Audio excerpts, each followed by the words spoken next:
for success.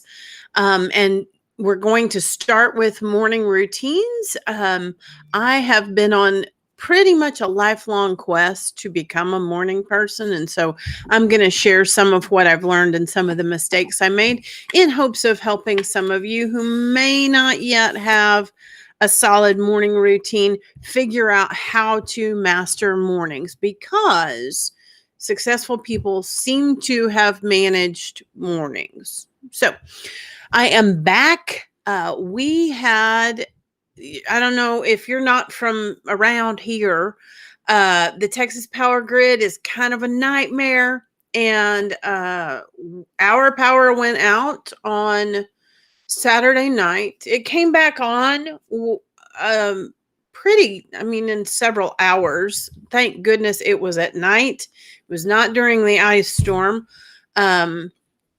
Which doesn't mean it was super comfortable, but it wasn't 7,000 degrees. And it came back on within a few hours. It was pretty funny because I just went to sleep. If there's no TV and no internet for me to play with, I'm just going to bed.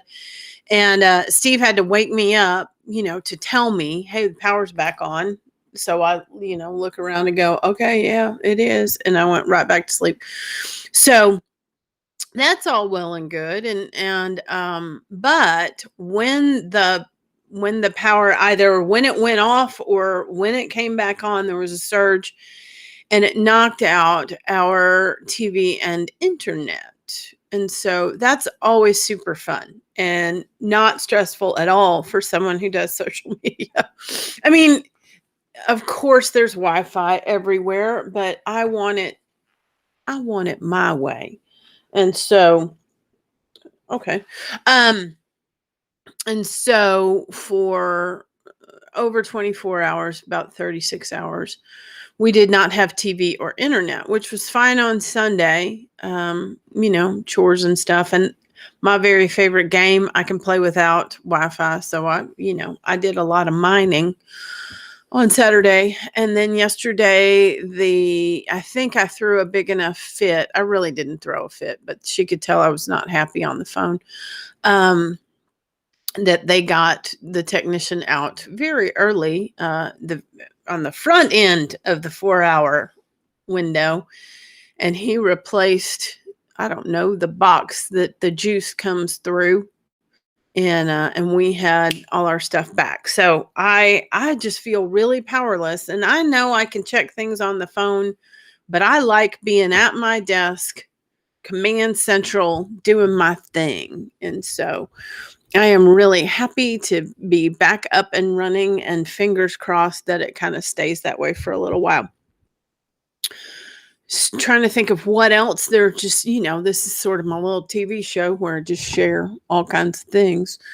Let's see. I am down 46, almost 47 pounds. Pretty excited about that. We started around Valentine's Day. For those of you who don't know, we are on a program called Calibrate. And it is, it's a weight loss program, but one of the reasons why I chose it, it's fairly new. It just came out last year. They take a very holistic approach. And so not only do you look at your food and your water and your exercise, but also stress and sleep and emotional health, lifestyle changes. They really do take a look at your overall health. When we began, we had blood work done, and I think we're at the 6-month mark. We will get blood work again to kind of see the improvements in our numbers. We are taking some medication, but it is diabetic medication to help regulate blood sugar. It also has a small appetite suppressant quality to it, but it's not a stimulant. As somebody in recovery, it's kind of a big deal to me that I kind of avoid things that might make me squirrely. So I was pleased with the medication choice, because it in no way does it, do any of that kind of stuff.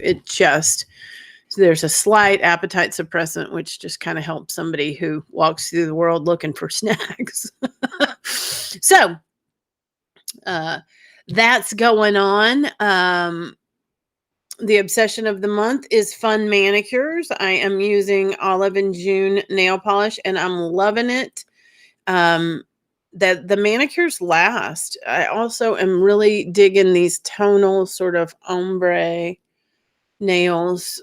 I know that that's sort of a 12-year-old girl thing, but I've seen on Instagram that grown people are doing this too. So, having some fun with the nails.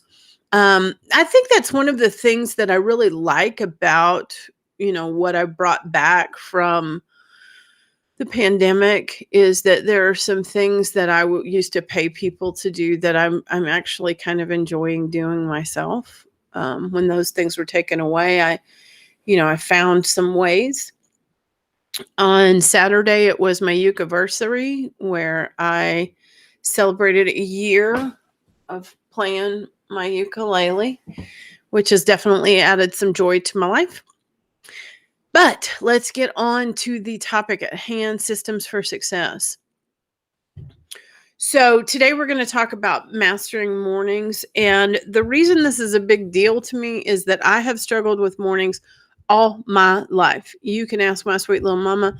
This has been going on forever. Jennifer was not a morning person. My natural state is sort of vampire. I stay awake way too late. I have always loved being up alone in the middle of the night thinking and getting into stuff. I mean, let's be honest. I'm also getting into stuff. I'm snooping. I'm eating snacks. I'm whatever. I like the middle of the night, and I have since forever. I remember when I was a little kid, my parents, who were teachers, in the summer, they were like, we're just going to break her, because what they thought was that I thought maybe, after we went to bed, that they got out the Twister game and the Jiffy Pop, and that I was really missing something. And so they told me one night that I could stay up as late as I wanted, that they just weren't going to fight me, and that I could stay up as late as I wanted. And I think what they thought was going to happen is that, after an hour, when there's nothing to do and nobody to play with, and I had to be quiet, that I would just get bored and go to bed. But they did not know who they were dealing with because I stayed up all night long. And when they got up in the morning, I was still up and wired and, into stuff. So I have just sort of had this lifelong thing with struggling with being successful in the morning, getting up, being focused, feeling like I accomplished things. And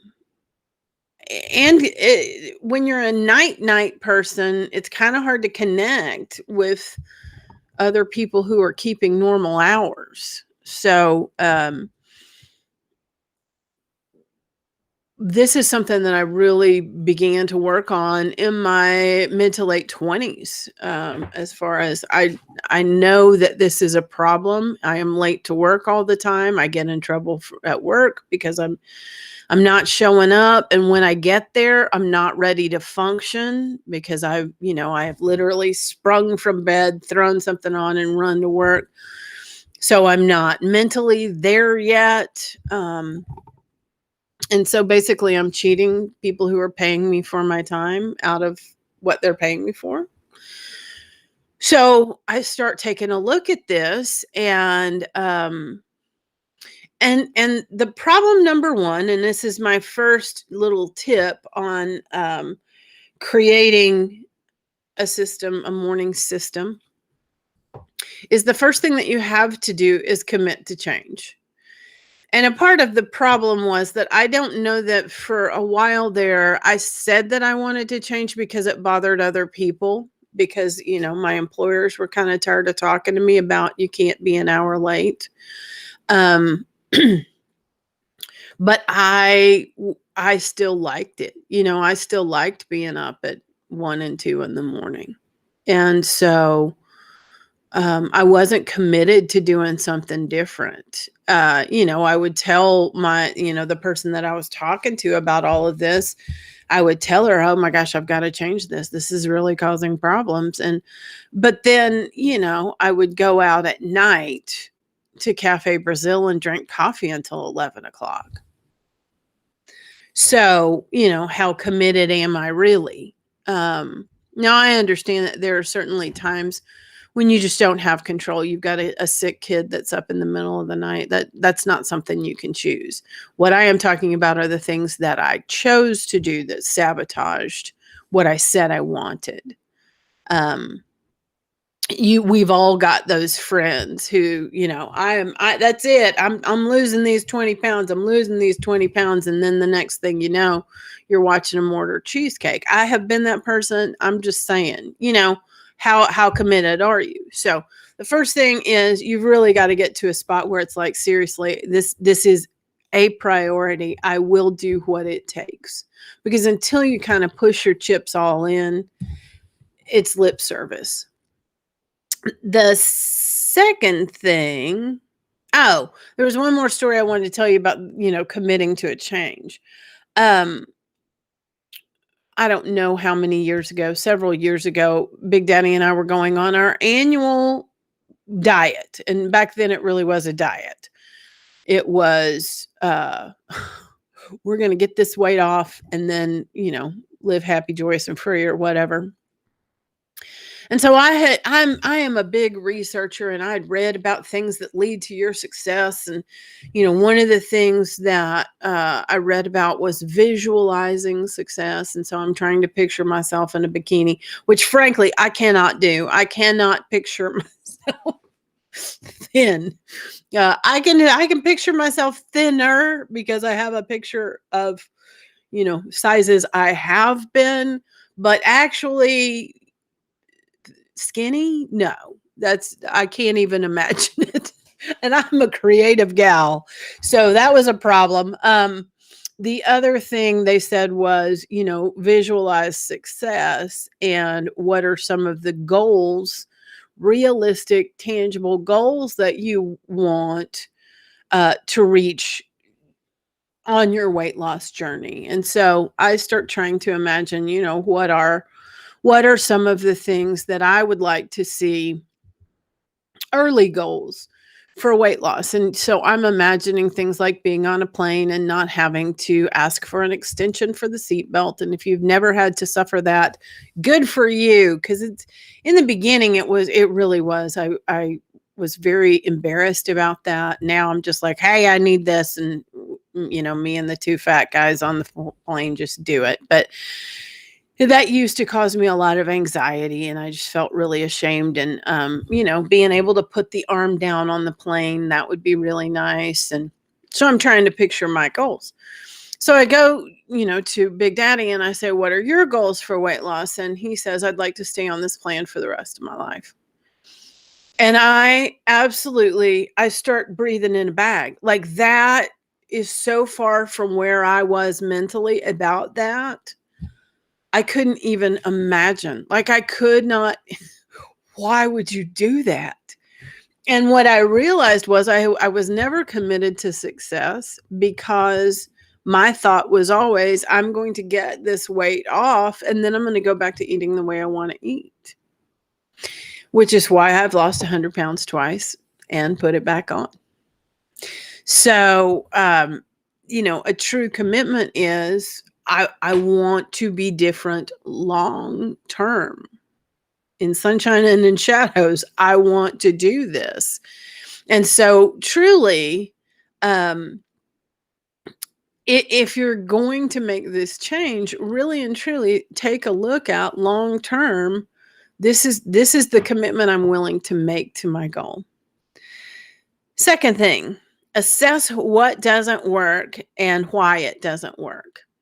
So most of us, if we've got an ongoing problem, we have tried multiple things to make it work. With becoming a morning person, one of the things that I did a lot was I would focus on my morning routine and making my morning streamlining that morning routine. And so I went through phases where I was laying out my clothes, where I was loading up the coffee pot with, so that it was ready to go and the timer would go off and it would happen. And I had all these, my stuff is laid out by the door and here are my keys and those all great systems, all great systems. And I did this over and over and over again. And again, I'm calling this person that I've been talking to about the problem, and finally she listens to, the extra element that I have added to making sure mornings run quickly.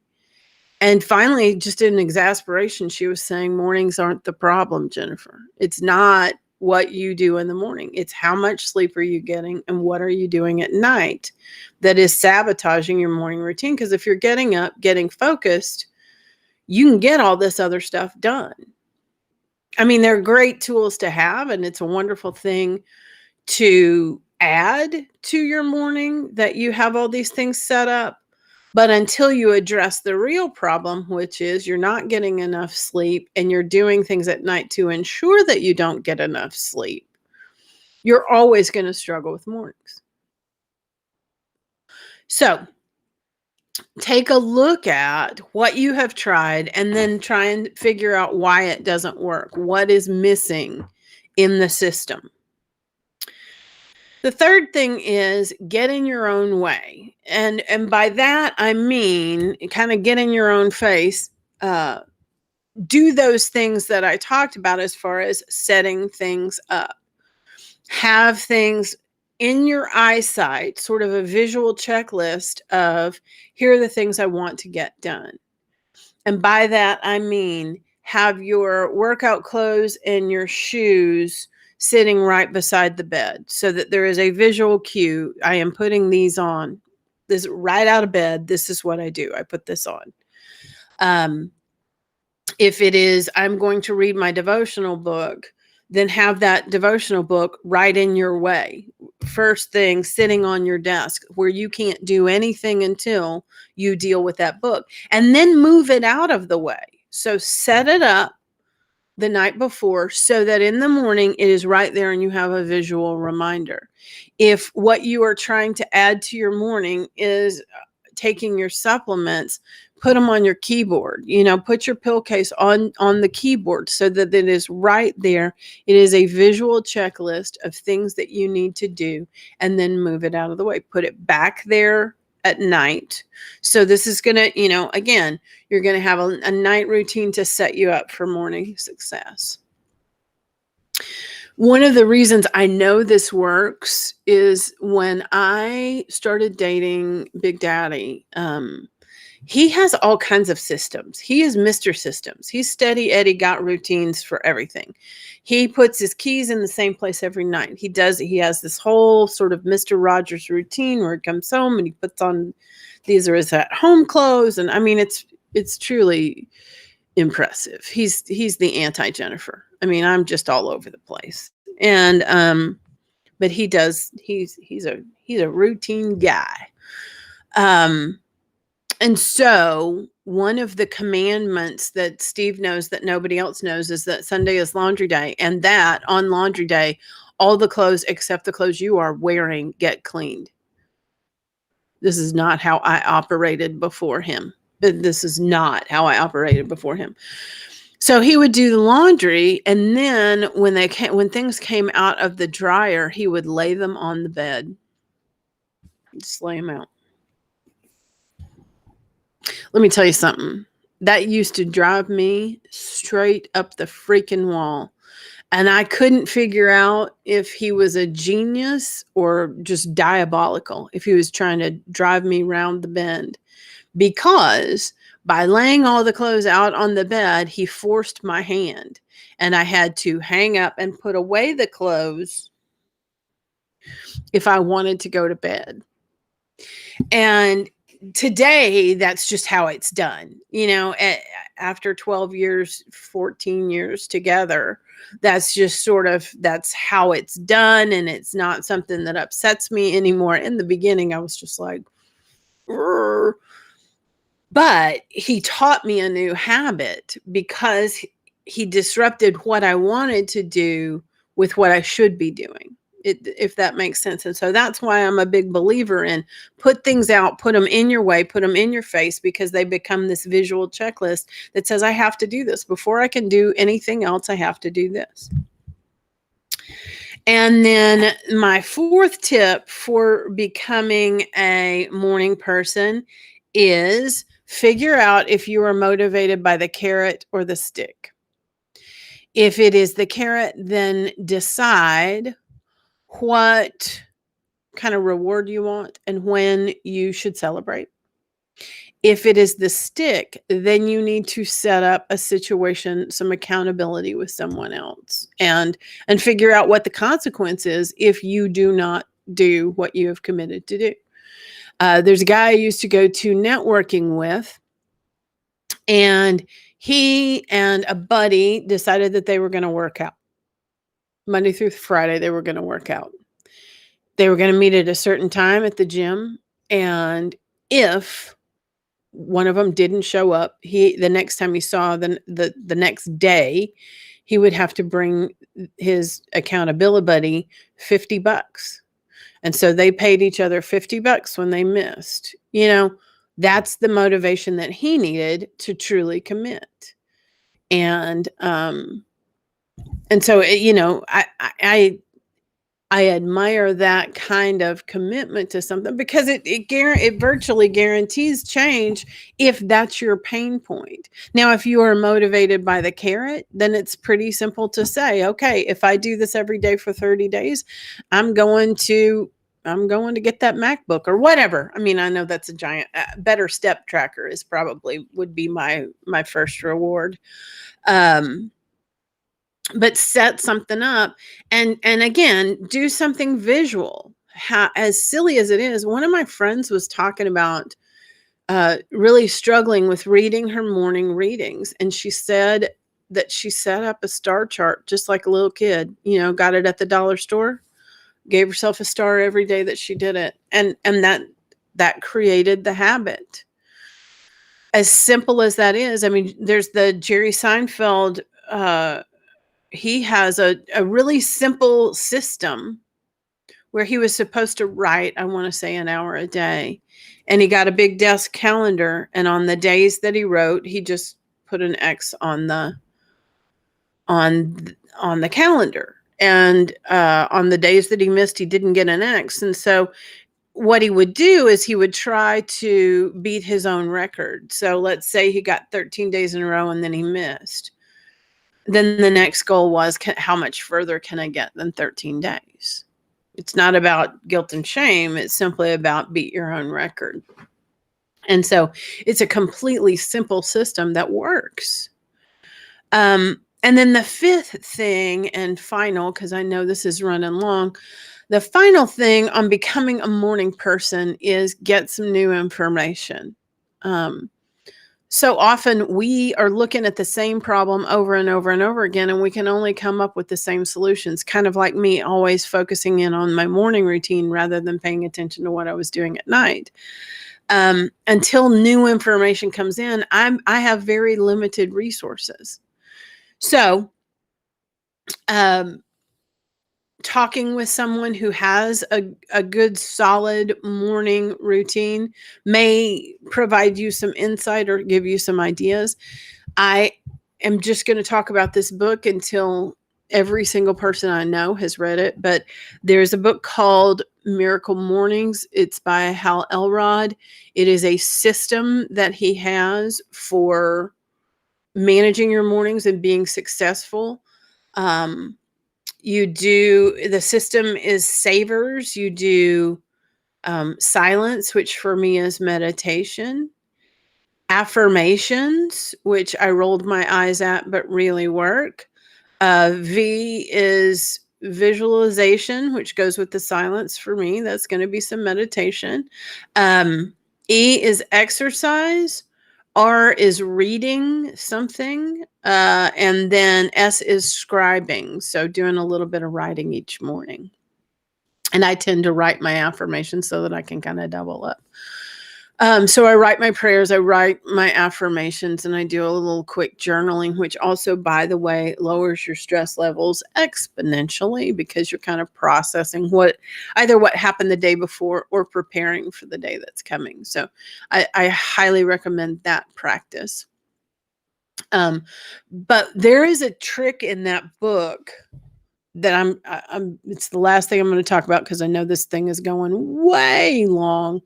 Um, there's a trick in the book where for people who are struggling to get up with the alarm, who are struggling to, they want to do all this stuff, but they're just not waking up. What he said was, right before you fall asleep, when you're wound down and you've got your eyes closed and you're just about to drift off, he said, tell yourself, I am going to wake well rested and early, excited to greet the day or whatever. Make a decision that you're going to wake well rested and ready to attack the day. Make the decision, say it to yourself, and see what happens. And I thought, this is the dumbest thing I've ever heard. What difference is that going to make? Y'all, this is some crazy, but I tried it and it worked. Setting that intention right before I went to sleep. I'm going to wake up well rested and excited about tomorrow. It's weird. I want you to try that. Tell me if it works for you.